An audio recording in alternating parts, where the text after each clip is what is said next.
Hi everybody, Jay here from jaysplainsfood.com with Guys Grilled Asparagus. Yes, these green spare guys are a great veggie addition to a meal, and they're great fresh off the grill or even chilled as part of a salad. They're great by themselves or served alongside Jay's Dilly Grilly Salmon and Jay's Dilly Lemon Caper Sauce, so be sure to check out those videos as well. Really, these spare guys are great with any meal. So first, we're going to start by trimming the thicker, woody end of our asparagus here. Nice and green. Now looks a bit like bamboo shoots, right? What are these asparagus, you ask? Let me explain. Asparagus officinalis is a wild plant originally found in Europe, North Africa, and Asia, likely domesticated by the Romans. And it's in the same family as plants as the yucca, bluebell, and hosta. It's packed with vitamins and minerals like vitamin A, C, E, K, and B6, as well as folate, iron, copper, calcium, protein, and fiber. So, once you've trimmed the spare guys' ends off, you lay them out on your grill pan like this. What's a grill pan, you ask?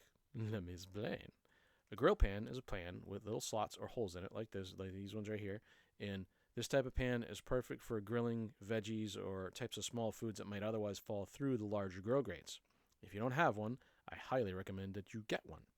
So, you place the grill gran over a sheet pan to catch any oil and avoid a mess on your countertop. You drizzle the oil over the spare guys, and you sprinkle your salt, pepper, and garlic powder to taste. Next, we're going to put our grill pan over direct heat, in this case right over the coals, and every minute or so, you're going to give them a turn to make sure they're cooking evenly. How do you know when the spare guys are done? Let me explain.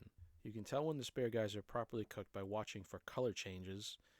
Basically, you see them turn a brighter green, and then you'll see them start to get nicely golden brown blistery bits on the outsides. They'll also get a bit more flexible as they cook, but be careful not to overcook them. You want them to be sort of al dente, like a pasta, so there's a bit of texture left to them. If you overcook them, they will get floppy and mushy, and no one likes floppy, mushy guys. So, once the spare guys look like this and are perfectly tender, pull them off the grill and then put them on your plate. These grilled spare guys are a great veggie side to any meal, and I know you'll love them. So head on over to jaysplainsfood.com for the full recipe and ingredient amounts, and come back next week, and I'll explain another one to you.